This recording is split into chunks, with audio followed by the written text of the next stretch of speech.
الحمد لله وكفى والصلاة والسلام على من لا نبي بعده أما بعد فأعوذ بالله من الشيطان الرجيم بسم الله الرحمن الرحيم وَلَقَدْ خَلَقْنَا الْإِنسَانَ مِنْ صَلْصَالٍ مِنْ حَمَإٍ مَسْنُونٍ، اور البتہ تحقیق ہم نے پیدا کیا انسان کو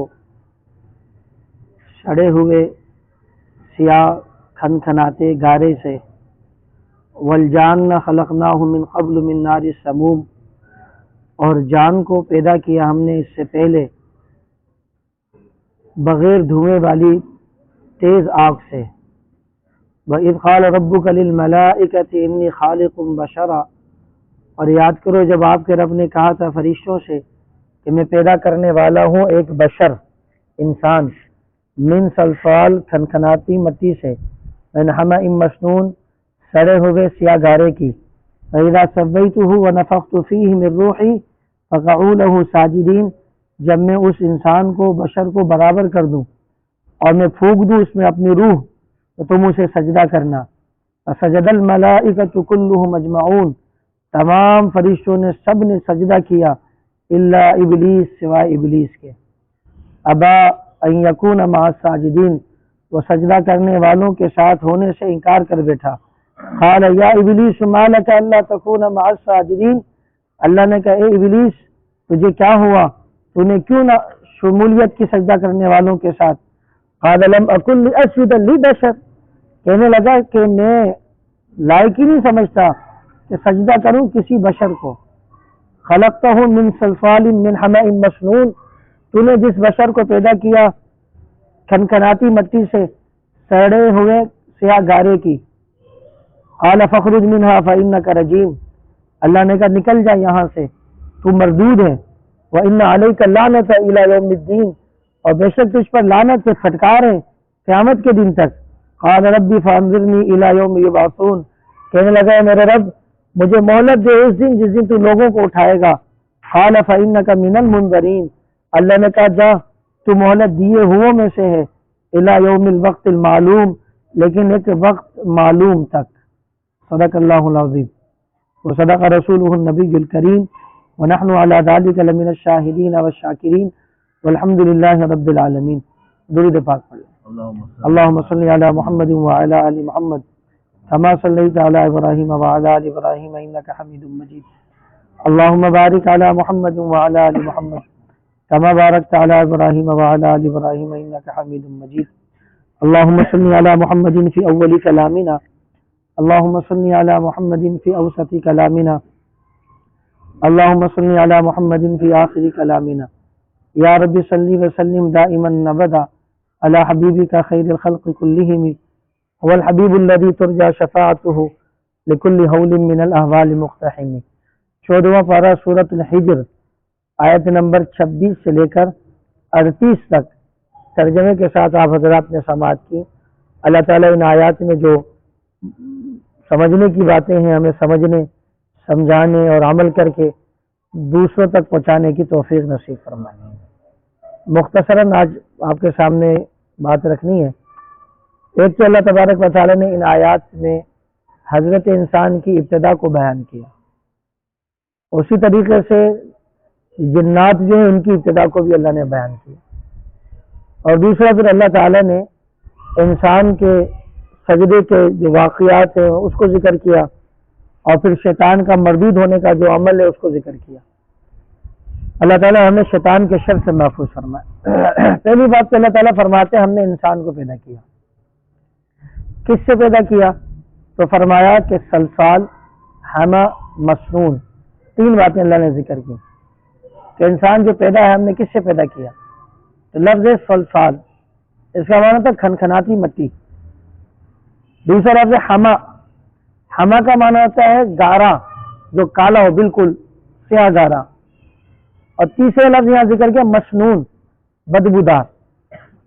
اللہ تعالیٰ فرما رہے ہیں ہم نے انسان کو بدبودار کالے سیاہ رنگ کے گارے سے پھر کھنکھناتی مٹی سے پیدا کیا۔ آپ حضرات واقف ہیں، خاص کر جو گاؤں دیہات والے ہیں وہ زیادہ واقف ہیں کہ مٹی میں پانی ڈال کے چھوڑ دیا جائے تو وہ گارا بنتا ہے، اس کو زیادہ چھوڑ دیا جائے تو اس میں کالا پن بھی آ جاتا ہے، اور زیادہ چھوڑ دیا جائے تو بدبو پیدا ہونے لگتی ہے، اور زیادہ چھوڑ دیا جائے تو آخر پانی خشک تو ہونا ہے، پھر پانی کیا ہو جاتا ہے؟ خشک ہو جاتا ہے، تو اس کی بدبو بھی ختم ہو جاتی ہے، پھر وہ مٹی سوکھنے کے بعد ایسی کڑک ہو جاتی ہے کہ اس میں سے پھر کیا آنے لگتی ہے؟ آواز آنے لگتی ہے۔ آدمی اگر اس پہ مارے تو اس پہ تو کیا آنے لگتی ہے پھر؟ آواز۔ جیسے ہم نے مٹکے والوں نے دیکھو مار رہے ہوتے ہیں، مٹی پہ مار رہے ہوتے ہیں نا، تو مٹی جب سوکھ جاتی ہے تو اس میں سے کیا آتی ہے؟ آواز۔ تو اللہ تعالیٰ نے قرآن مجید میں انسان کو جو پیدا کیا ان سارے مراحل کا ذکر کیا ہے۔ یہاں 3 مراحل کا ذکر کیا کہ ہم نے سڑے ہوئے کالے بدبودار کالے کھنکھناتے گارے سے ان کو پیدا کیا۔ کئی اللہ نے کہا ہم نے انسان کو مٹی سے پیدا کیا، تو مٹی یعنی جو تازہ مٹی پانی ملا کے جائے اس کو تین کہتے ہیں عربی میں، صرف بغیر پانی کے اس کو تراب کہتے ہیں مٹی عربی میں۔ تو تراب کا ذکر نہیں کیا بلکہ کہا کہ 3 سے پیدا کیا، یعنی پانی کو گارے سے مٹی سے ملا کر پیدا کیا۔ کہیں کہا کہ ہم نے بدبودار پانی مٹی سے پیدا کیا، تو یعنی وہ سوکھنے سے پہلے جو اس میں بدبو آ جاتی ہے۔ کہیں کہا ہم نے کالے سے پیدا کیا تو وہ کالا پن جو پڑ جاتا ہے، اور کہیں کہا کھنکھناتی یعنی بجنے والی مٹی سے پیدا کیا تو بالکل خشک ہونے کے بعد۔ تو آج انسان اپنی ابتدا کو دیکھے کہ اللہ تعالیٰ نے ایک مٹی سے اور ایک پانی سے اس کو پیدا کیا، اور پھر آج ہم اپنی ابتدا کو اگر دیکھیں تو بعض علماء تو فرماتے ہیں میں اور آپ بھی اصل پیدا مٹی سے ہی ہیں، اس لیے کہ ہمارے جو ماں باپ کو مادہ اللہ نے دیا جسے ہمیں وجود ملا، وہ مادہ بنتا ہے غذاؤں سے، اور وہ غذائیں ساری کی ساری آتی ہیں کہاں سے؟ مٹی سے۔ اور جہاں پر یہ کھیتی ہوتی ہے آپ جانتے ہیں بدبو بھی ہوتی ہے، کالا پن بھی ہوتا ہے، گارا بھی ہوتا ہے، کیڑے مکوڑے بھی ہوتے ہیں جی۔ بعض جگہوں میں تو پانی گٹر کا بھی استعمال ہو رہا ہوتا ہے، خاص ملیز والی جو مرچ وغیرہ کھاتے ہیں جی۔ تو آج بھی اگر ہم اپنی ابتدا دیکھیں تو یہی ہے، جیسے بابا آدم کی ابتدا تھی، آج بھی انسان کی ابتدا حقیقت میں مٹی ہی ہے۔ سمجھ آ رہی بات نہیں آ رہی؟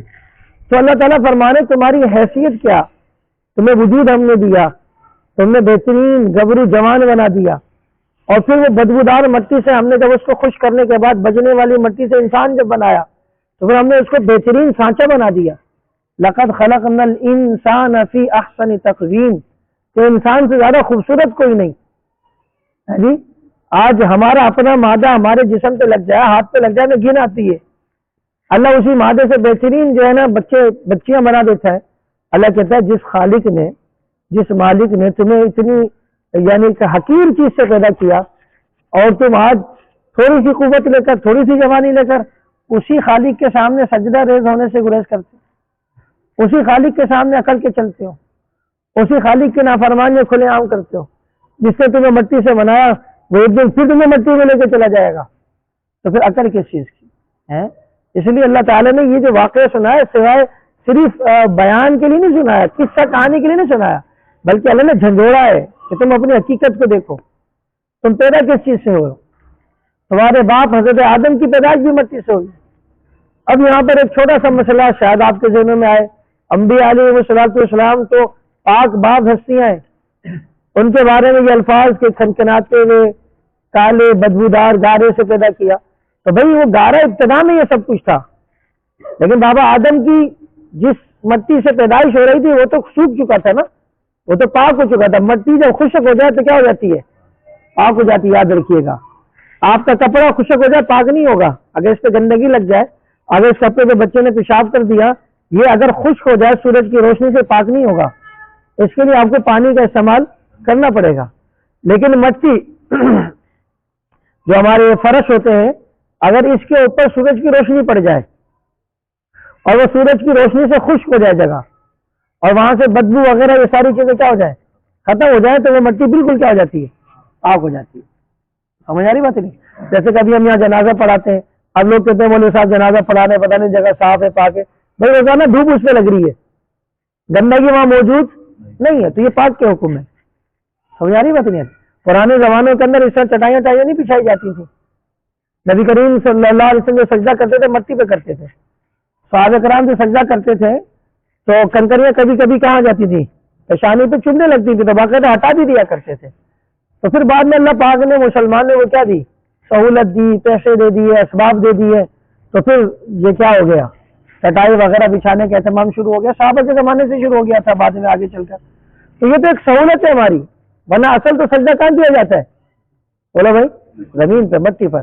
اس لیے فقہاء نے لکھا کہ ایسا نرم گدا بچھانا کہ جس سے زمین کی سختی محسوس نہ ہو وہاں سجدہ نہیں ہوتا، وہاں نماز نہیں ہوتی. گدا یا چٹائی یا قالین ایسی ساخت کا ہو کہ اس سے زمین کی سختی کیا ہوتی ہو، محسوس ہو، نرم بے شک ہو لیکن وہ نرمی کے باوجود زمین کی سختی کو کیا کرا رہا ہو، محسوس کرا رہا ہو، تو اس پہ نماز ہوتی ہے. سمجھ بات نہیں آ رہی؟ بالکل روئی کے اوپر اگر آپ سجدہ کریں گے تو علماء نے فقہاء نے مکروہ لکھا ہے اس کو، مانے زمین کی سختی محسوس ہی نہیں ہو رہی ہے. سمجھ رہے؟ اسی طرح اگر کبھی اللہ کرے اللہ نہ کرے کبھی زمین کے موقع نہیں ملا، مثلا اسٹیج مل گیا، تخت مل گیا، تو اس میں بھی فقہاء نے کہا اس میں بھی سختی کیا ہونی چاہیے، محسوس ہونی چاہیے. سمجھ نہیں بتا رہی؟ اگر کوئی نرم چیز ہے، کپڑے کو اوپر آگے سجدہ کر رہا ہے، کپڑا بعد میں دو طرح سے اس پہ سجدہ کرے تو سجدے کو حکم میں نہیں، اس میں مکروہ کراہیت آ جاتی ہے. تو کسی بھی چیز میں آپ سجدہ کر رہے ہو اس پہ زمین کی طرح سختی محسوس ہونا کیا ہے، ضروری ہے. سب سے افضل سجدہ تو کس پہ کرنا ہے، زمین پہ کرنا ہے. سمجھ آ رہی بات نہیں آ رہی؟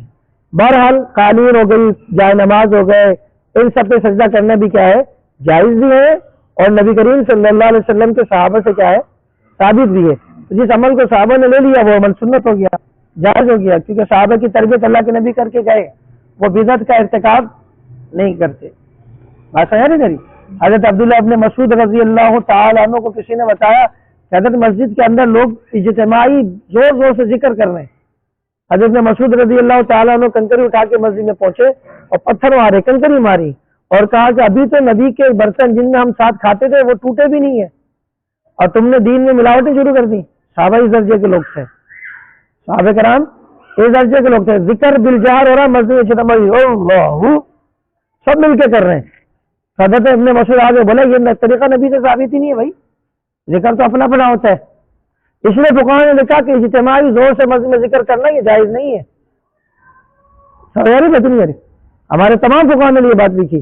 پھر ہم دیکھتے ہیں کہ بہت سارے بزرگ کر رہے ہوتے ہیں، تو وہ بزرگ سے آپ جا کے پوچھو ذکر بالجہر کیوں کر رہے ہو؟ وہ کہتے ہیں ہم اپنے مریدوں کو ذکر کرنے کی تعلیم دے رہے ہیں، صرف ذکر کرنے کی کیا دے رہے ہیں. جیسے امام صاحب نماز سکھا رہے ہیں تو زور سے سورہ فاتحہ پڑھا رہے ہوتے ہیں، زور سے سبحان ربی العظیم پڑھا رہے ہوتے ہیں، زور سے سبحان ربی ال، کہ بھائی بچے اس چیز کو کیا کر جائے، سیکھ جائے. تو بطور تعلیم کے ذکر تو زور سے ہو سکتا ہے، لیکن بطور ذکر کے سنت سمجھ کے زور سے ذکر کرنا جائز نہیں. یاد رکھیے گا الگ الگ ذکر ہیں سب کے، ذکر سب کے کیا ہے الگ الگ، اور آرام سے کرنے کا ہے ذکر. ادعوا ربکم تضرعا وخفیہ، اللہ کہتا ہے مجھ سے دعا بھی مانگو تو عاجزی کے ساتھ اور آہستگی کے ساتھ مانگو. سمجھ آ رہی بات نہیں آ رہی؟ اس لیے میرے دوستوں حضرت صحابہ کی بھی مزاج بتا رہا ہوں، وہ ایسے مزاج کے لوگ تھے کہ ذکر بھی اگر سنت کے خلاف ہو جائے تو کیا کرتے تھے، ناراض ہو جاتے تھے. سمجھ رہے؟ حضرت عبداللہ ابن عمر رضی اللہ تعالی عنہ بوڑھے صحابی، تقریباً عمر مبارک 70 کے قریب، اور نابینا صحابی، آخری عمر میں ان کی بینائی کیا ہوئی تھی، چلی گئی تھی. حضرت عبداللہ ابن عمر حضرت عمر کے بیٹے، اور ایک جگہ مسجد میں گئے، غالباً ظہر کی نماز تھی، تو مؤذن صاحب نے جماعت کھڑی ہونے سے پہلے دوبارہ سے اعلان کر دیا الصلاۃ الجامعہ، جماعت کھڑی ہونے والی آ جاؤ. اذان دے دی. اب جو وقفہ ہوتا ہے اذان کا، اذان اور جماعت میں جو وقفہ ہے نا فقہاء کا فرماتے ہیں وہ اتنا ہونا چاہیے کہ آدمی گھروں سے اذان کے بعد سن کر آئے، وضو گھر کے کر کے سنت پڑھ کے اور جماعت میں کیا ہو جائے، یعنی 6-7 منٹ کا وقفہ بھی ہے تو کافی ہے. ہمارے میں 15 منٹ 20 منٹ مخصوص ہو گیا ہے، اور ہمارے مسلمان سمجھتے 20 منٹ کا وقفہ ہونا ہی چاہیے، 15 منٹ کا وقفہ ہونا ہی چاہیے. مؤذن بیچارہ تھوڑا سا آگے پیچھے ہو جاتے فتوے شروع کر دیتے. ایسا نہیں ہے بھائی، اذان آگے پیچھے ہو سکتی ہے، کوئی شریعت کا قانون نہیں ہے. یہ شریعت کہتی ہے اذان اتنا پہلے دو کہ ایک آدمی اپنے کاروبار سے یا گھر سے وضو بنا کر اگر سنتیں پڑھنی ہے نماز سے پہلے کی، سنتیں والی نمازیں جیسے ظہر کی، عصر کی، عشاء کی تو فجر کی، تو آدمی سنتیں بھی پڑھ کے کہاں چلے. اس کے لیے 7-8 منٹ کیا ہوتے ہیں، کافی ہوتے ہیں. لیکن آپ تو کیونکہ ہمارا دور کیا ہے، فاسٹ دور ہے، مصروفیات زیادہ ہو گئی ہیں، تو علماء کہتے چلو 15 منٹ کا وقفہ دے دو، 20 منٹ کا دے دو، کہیں آدھے گھنٹے کا دے دو. تو یہ سہولت ہے، یہ دین نہیں ہے.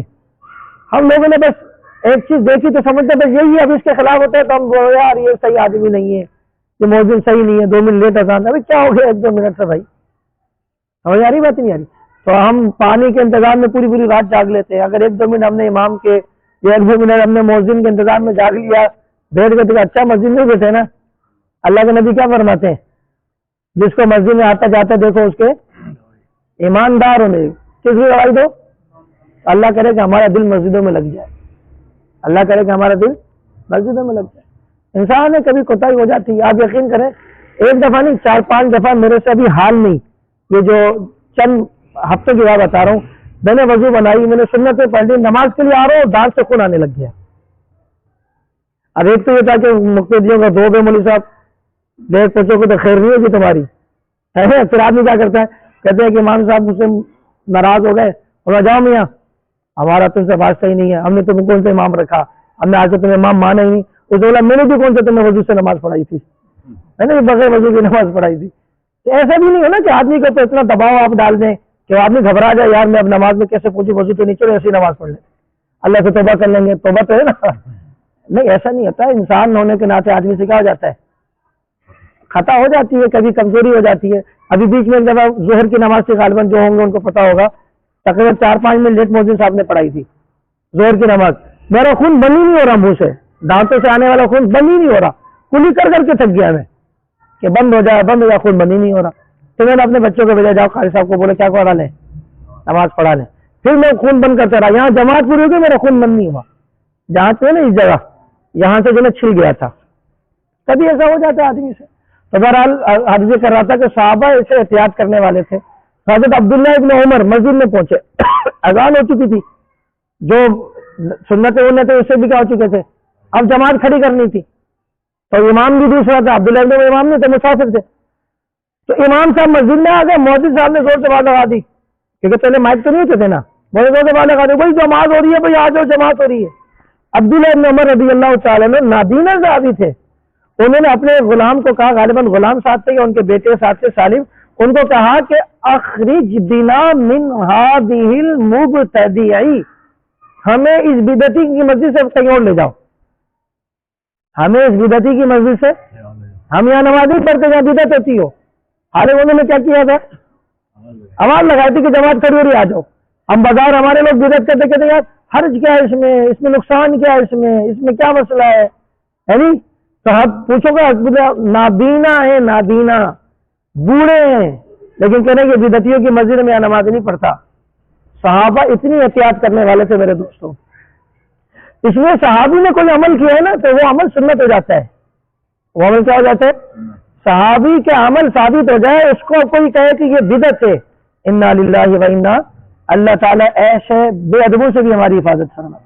اب رمضان شریف آ رہے ہیں نا، رمضان شریف میں کھڑے ہو جائیں گے، وہ جیسے برسات کی سنیاں نہیں آ جاتی ہیں، برسات ہونے کے بعد پتوں کے اوپر کیڑے مکوڑے نہیں آتے، ابھی رمضان میں ایسے کھڑے آ جائیں گے، اور بھی 20 تراویح تو ہے ہی نہیں، 20 رکعت تراویح تو ہے ہی نہیں، یہ تو عمر کی بدعت ہے، شرم آنی چاہیے۔ جس عمر کے بارے میں قرآن کہتا ہے فَإِنْ بِمِثْلِ مَا آمَنْتُمْ بِهِ فَقَدْ اهْتَدَوْا، جیسے یہ لوگ ایمان لائے ہیں ویسے ایمان اختیار کرو تو تم کیا بن جاؤ گے، ہدایت یافتہ بن جاؤ گے۔ جس عمر کے بارے میں جناب نبی کریم صلی اللہ علیہ وسلم فرما رہے ان اللہ جعل الحق علی لسان عمر وقلبہ، اللہ تعالیٰ نے عمر کی زبان اور عمر کے دل پر حق کو کیا کر دیا، جاری کر دیا۔ جس عمر کے بارے میں اللہ کے نبی فرما رہے کہ سابقہ زمانے کے اندر ایسے لوگ ہوتے تھے انبیاء کو چھوڑ کر جن پر اللہ الہام کرتا تھا، میری امت میں وہ عمر ابن خطاب ہے، سمجھا بات جا رہی ہے۔ جس عمر کے الفاظ پر قرآن کی آیتیں اتر گئی ہیں، ایک دو نہیں کئی آیتیں، 18 آیتیں تو سب کے نزدیک مسلم ہے، 18 مقام ایسے ہیں جو عمر کے کہنے پر اللہ نے کیا بنا کے اتارے، ورنہ ہمارے قاری حنیف صاحب ملتان والے رحمۃ اللہ علیہ وہ 32 مقام بتاتے تھے، اور پھر اس کے اوپر علماء نے اتنی موٹی موٹی کتابیں لکھی ہیں، اردو میں بھی آ گئی موافقات عمر، تو عمر کی موافقت میں جو قرآن اترا کون کون سی آیتیں، حضرت اما عائشہ پہ الزام لگا، سب نے جواب دیا نبی کو ایسا نہیں ہو سکتا، حضرت عمر نے جواب دیا سبحانک ھذا بہتان عظیم، اللہ نے یہی الفاظ قرآن میں اتار دیے سبحانک ھذا بہتان عظیم۔ حضرت عمر نبی کے ساتھ طواف کر رہے، اللہ کے نبی صلی اللہ علیہ وسلم میں یہاں پر سجدہ کرنا چاہتا ہوں، یہ مقام ابراہیم پہ نفل پڑھنا چاہتا ہوں، اللہ کے نبی فرمایا عمر مجھے میرے اللہ نے اس کا حکم نہیں دیا۔ ابھی اللہ کے نبی نے طواف پورا نہیں کیا، قرآن کی آیت ویسے اتری وَاتَّخِذُوا مِن مَّقَامِ إِبْرَاهِيمَ حَنِيفًا، یہ عمر جو کہہ رہا ہے نا مقام ابراہیم، جہاں پہ تم کیا کرو کیا ہے، حضرت ابراہیم کی مقام کو نماز کی جگہ بنا لو، وَاتَّخِذُوا مِن مَّقَامِ إِبْرَاهِيمَ مُصَلَّى، اس کو نماز کی جگہ بناؤ۔ اب 2 رکعت ہر طواف کرنے والے پر لازم ہے کہ مقام ابراہیم پہ کیا کرے، طواف۔ تو حضرت وہ عمر، اور پھر اللہ کے نبی نے تو حد ہی پوری کر دی، بات ہی پوری کر دی. کیا فرمایا؟ علیکم بسنتی وسنت الخلفاء الراشدین المہدیین، کہ تم پر میری سنت اور میرے خلفاء جو راشدین ہیں، ہدایت یافتہ، ہدایت دینے والے، راشدین ہدایت دینے والے، مہدیین ہدایت یافتہ، تم پر میری اور میرے خلفاء کی سنت. لفظ نبی نے کیا ذکر کیا؟ بولا بھائی سنت. کیا لفظ ذکر کیا؟ علیکم بسنتی، میری سنت، وسنت الخلفاء، اور میرے خلفاء کی. اب نبی تو کہنے میرے خلفاء کا عمل کیا بنے گا؟ سنت. اور آج کے غیر مقلد کھڑا ہو جاتا ہے جی 20 رکعت تو بدعت ہے، تو عمر نے نکالی ہے. اچھا جب عمر نے 20 رکعت نکالی تمہارے بقول، تو حضرت عثمان پیچھے ہیں، حضرت علی پیچھے ہیں. یہ عبداللہ ابن مسعود جو ذکر زور سے کرنے پر کہہ رہے ہیں یہ بدعت ہے. یہ عبداللہ ابن عمر جو مسجد اس لیے چھوڑ کے جا رہے ہیں کہ نماز کا اعلان دوبارہ کیوں کر دیا؟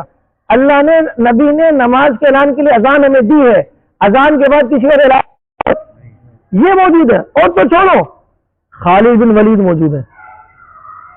ابھی عمر فرما رہے ہیں 60,000 کا لشکر ہے کافروں کا، خالد اس کے ساتھ لڑنا ہے، کتنے آدمی لے کے جاؤ گے؟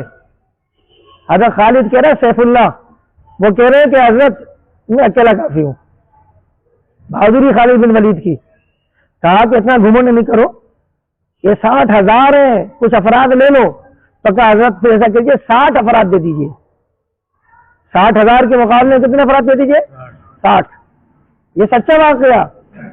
اور خالد بن ولید نے 60 افراد لیے، اور دشمن پر ایسا روب پڑا، وہ سمجھا کہ 60 کی تو اگلا دستہ ہے، پیچھے پتہ نہیں کتنے مسلمان تیار ہوں گے. جنگ گھمسان کی اور مردار ہوئے، اور وہاں سے وہ کیا ہو گئے؟ فرار ہو گئے. یہ خالد موجود ہے. اول تو حضرت عمر داغدار ہو جاتے ہیں اگر حضرت عمر بدعتی ہو جائے تو. حضرت عمر کی شخصیت ختم، کہ اگر حضرت عمر نبی کے عمل میں کیا کر لے؟ اضافہ کر لے، نبی کے عمل کے خلاف عمل لے آئے، یہ بات صحیح مان لی جائے تو نعوذ باللہ ثم نعوذ باللہ، حضرت عمر کی تو شخصیت ہی کیا ہو گئی نا؟ ختم ہو گئی نا. کہ اللہ کے نبی نے محنت کی کہ بدعت نہیں کرنا، یہ بدعتی بن گیا. میں حیران ہوتا ہوں غیر مقلد، یعنی نام نہ اہل حدیث جو باقاعدہ کتابوں میں لکھے کہ 20 رکعت تراویح حضرت عمر کی بدعت ہے، نعوذ باللہ. یعنی حضرت عمر کے پیچھے پھر حضرت عثمان بھی بدعتی بن گئے، حضرت علی بھی بدعتی بن گئے ماشاءاللہ، حضرت خالد بھی بدعتی بن گئے. اور یہ آج کل 21ویں صدی کا مولوی ماشاءاللہ یہ کیا ہے؟ سنی ہے، باقی سب بدعتی ہو گئے. کبھی کہتے ہیں 3 رکعت تراویح بھی، 3 طلاق ایک ساتھ، یہ بھی عمر کی بدعت ہے. کیا تمہارے تحقیق ہے؟ کیا تم عمل کر رہے ہو؟ کیا تم امت کو دے کے جا رہے ہو؟ کہ اگر حضرات صحابہ کرام بھی، صحابہ میں بھی کون؟ خلفاء. فاقتدوا بالذین من بعد صحابہ بکر و عمر، میرے بعد اقتدا کرنا ابو بکر کی، اور پھر اقتدا کرنا کس کی؟ عمر کی. اس کا عمل بدعت ہو گیا. سمجھ آ رہی ہے بات نہیں آ رہی ہے؟ یہ صحابہ بڑے میرے دوستوں احتیاط کرنے والے تھے. ان صحابہ نے مسجدوں میں چٹائیں بچھا لی، ان صحابوں نے مصلوں پہ نمازیں پڑھ لی. تو اس کا مطلب ہے کہ یہ عمل کیا ہے؟ جائز. اس لیے اتنا خوشی بھی نہیں ہونا چاہیے آدمی کو. میں آج قبرستان نے بھی کہا نا، میں نے کہا ہم اتنے سنت کے نام پہ یا بدعت کے نام پہ ایسے بے ادب بھی نہیں ہے کہ ہر عمل بس بدعت بدعت بدعت. ایصال ثواب نبی کے زمانے سے ثابت ہے. ایصال ثواب بولو بھائی، نبی کے زمانے سے ثابت ہے.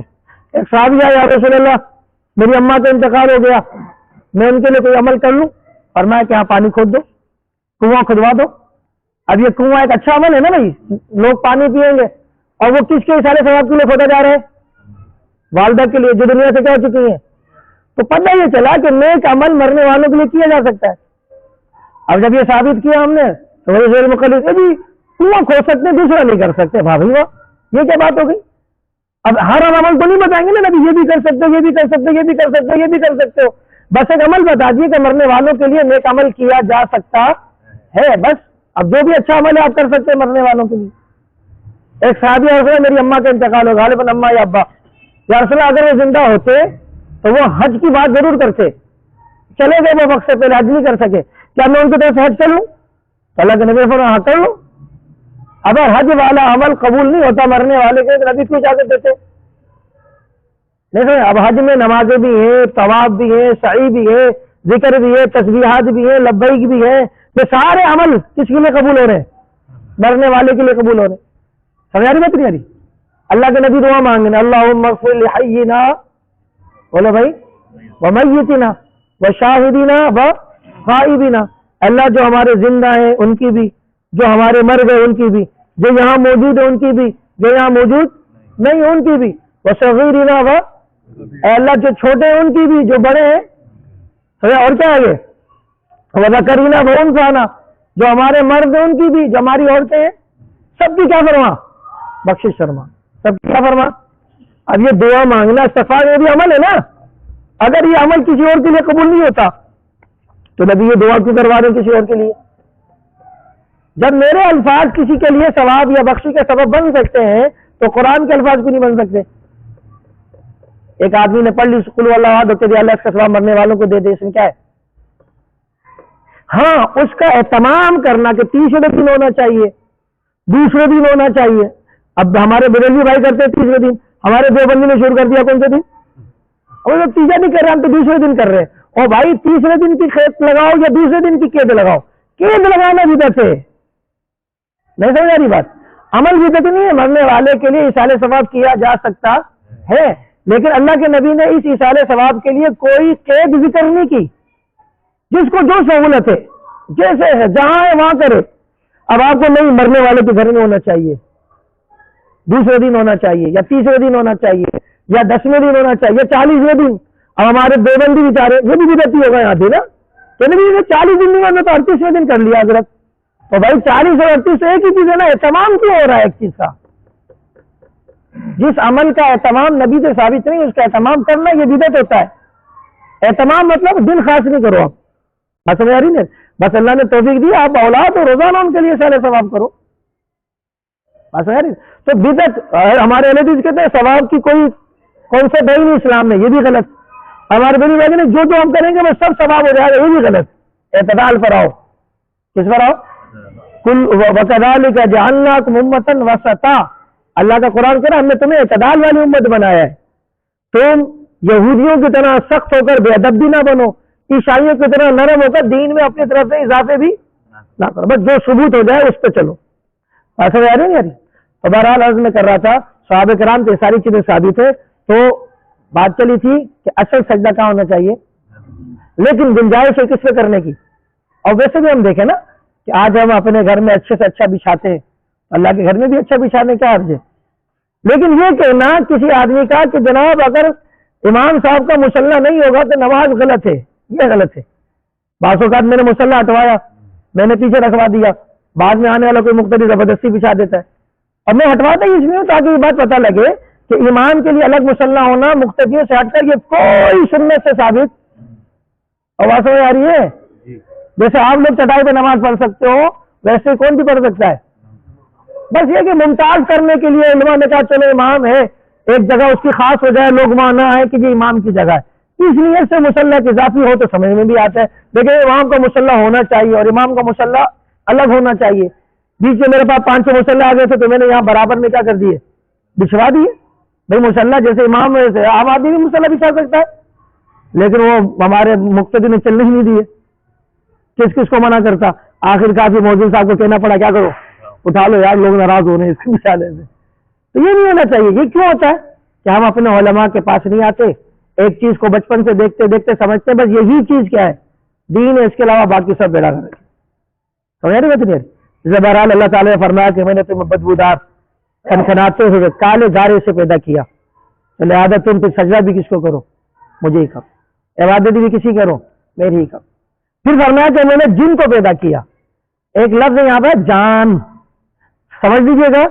جیسے آدم انسانوں کی ابتدا ہے ویسے جنوں کی ابتدا جو اس کا نام ہے جان. اس کا نام کیا ہے؟ ہمارا اردو والا جان نہیں، یہ عربی والا جان ہے. یہ اللہ نے ذکر کیا کہاں گیا، والجان خلقناہ من قبل، اور ہم نے جان کو پیدا کیا تھا بابا آدم سے پہلے. من ناری سموم، آگ سے. نار آگ کو کہتے ہیں، سموم اس آگ کو کہتے ہیں جس میں دھواں نہ ہو. یعنی جب آگ بہت زیادہ تیز ہو تو اس کا دھواں کیا ہو جاتا ہے، ختم ہو جاتا ہے نا. جو آگ ہلکی ہو اس میں کیا آتا ہے، دھواں آتا ہے. جو تیز آگ اس میں دھواں نہیں آتا. یعنی گویا کہ یعنی شعلے سے ہم نے کس کو پیدا کیا، جان کو پیدا کیا. انسان کی ابتدا مٹی اور جنات کی ابتدا کیا ہے؟ آگ. انسان کا ابتدائی شخص بابا آدم اور جنات کا ابتدائی شخص جان. سمجھ بات نہیں؟ بعض لوگ کہتے ہیں ابلیس پہلی، ابلیس انہی میں سے، ابلیس جو ہے جنوں میں سے، یاد رکھیے گا. اس ابلیس کو اللہ پاک نے مہلت دی ہے اس کی دعا کرنے کے بعد، ورنہ یہ بھی عام جنوں کی طرح ایک دن کیا ہو جاتا؟ مر جاتا. لیکن بس اللہ نے نظام بنانا تھا. بات سمجھ آ رہی نہیں آ رہی؟ تو اللہ تعالیٰ فرماتے ہیں میں نے انسان کو پیدا کیا. اب دوبارہ اللہ نے آیت ذکر کی انی خالق بشرا، میں نے بشر پیدا کیا. تو بابا آدم کو بشر کہا، بابا آدم کو مٹی سے پیدا ہونے والا کہا.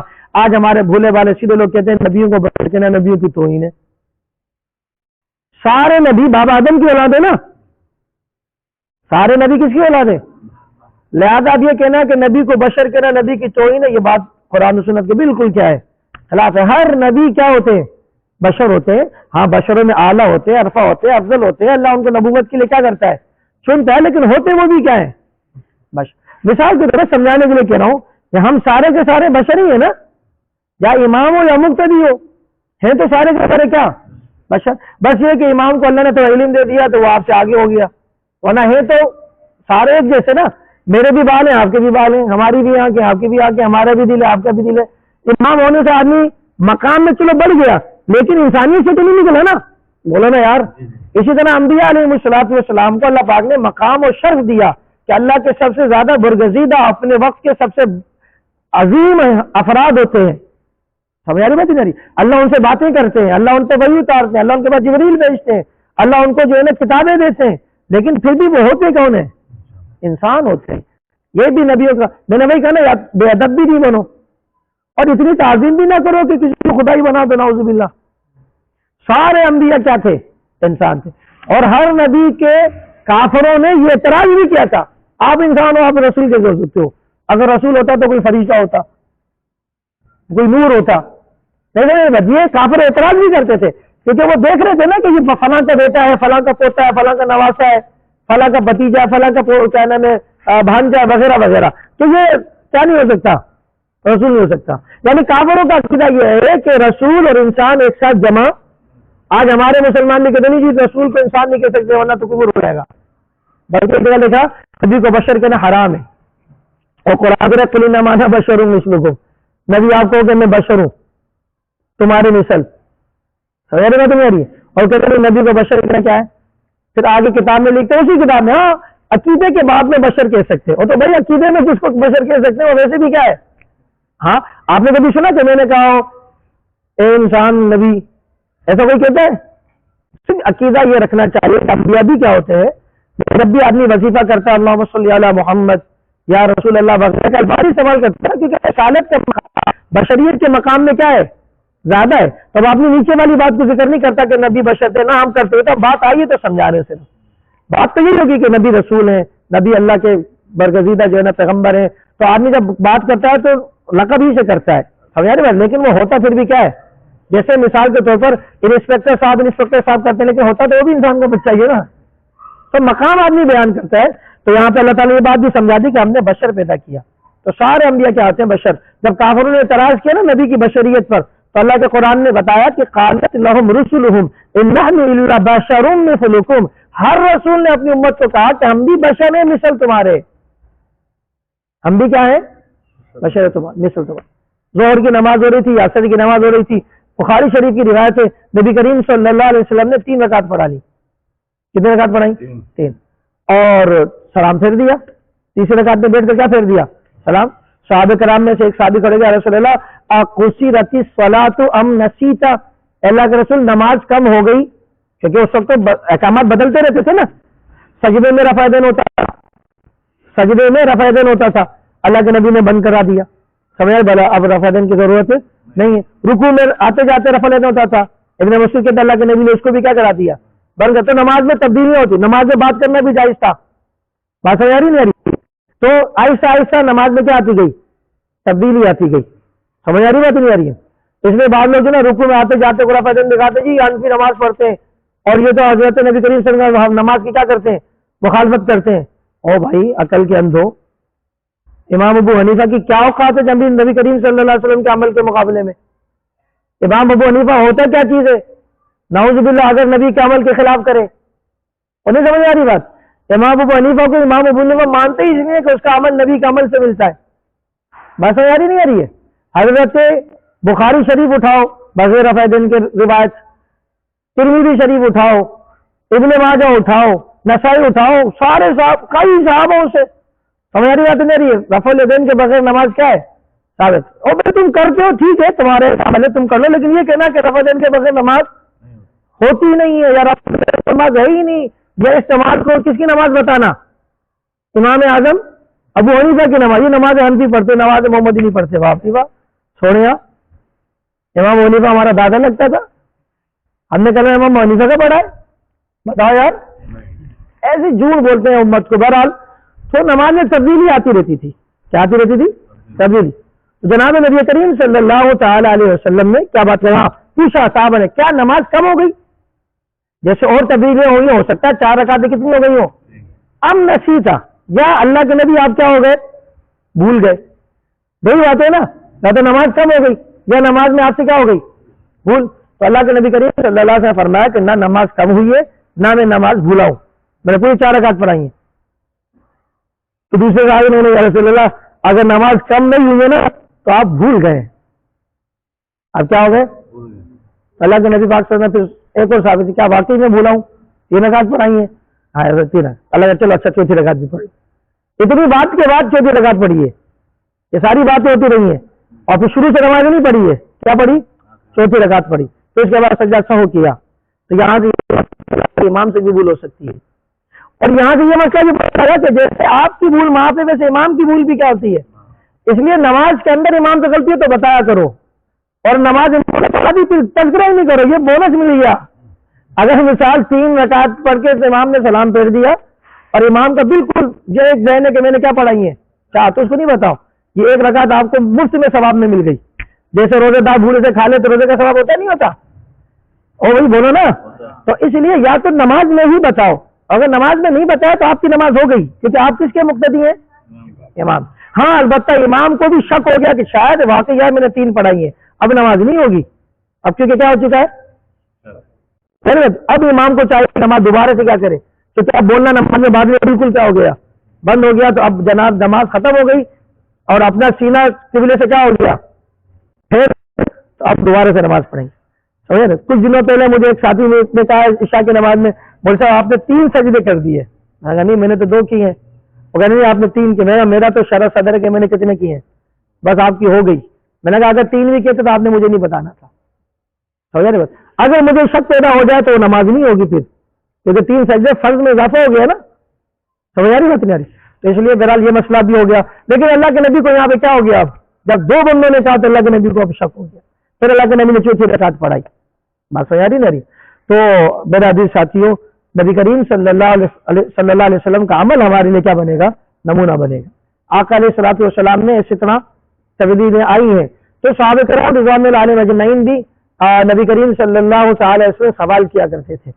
اس لیے فرمایا کہ جب میں جن کو بنایا اللہ تعالیٰ نے، پھر اس کے بعد کیا ہوا اگلی تفصیل بھی ہے. میں نے کہیں بیان میں بھی جانا تھا، مختصر کرا تھا، بات کہیں اور نکل گئی. اللہ تعالیٰ جو کچھ ہم نے یہاں تک پڑھا اسی پر عمل کی توفیق نصیب فرمائے. آگے کیا ہوا پھر انشاءاللہ آئندہ درس ملیں گے. وآخر دعوانا ان الحمدللہ رب العالمین. الحمدللہ رب العالمین والعاقبۃ للمتقین والصلاۃ والسلام علی سید الانبیاء والمرسلین. رب اغفر وارحم وانت خیر الراحمین. مولا کریم ہم سب کے حاضر قبول فرما. مولا کریم ہم سب کے تمام صغیرہ کبیرہ گناہوں کو معاف فرما. مولا کریم ہمارے حال پر رحم فرما، کرم فرما، عافیت والا معاملہ فرما. ہر طرح کی آفات بلایات مصیبات سے ہماری حفاظت فرما. مولا کریم دستگیری فرما، ہر شر مصیبت سے محفوظ فرما. مولا کریم ہمارے حضرت قاری صاحب کی کامل بخشش و مغفرت فرما. مولا کریم سب کے نمازی تھے، تمام سے نماز پڑھنے والے تھے. مولا کریم فجر میں بھی اللہ ہم سے پہلے پہنچنے والے تھے، بلکہ مؤذن صاحب کے ساتھ آنے والے، قاری سعید صاحب سے تو پہلے پہنچنے والے. مولا کریم بڑے نیک صالح آدمی تھے. مولا تعالیٰ ان کی نیکیوں کو قبول فرما. مولا قاری صاحب کی کامل بخشش فرما. ہمیں مرنے کی فکر، اس کی تیاری کی توفیق نصیب فرما.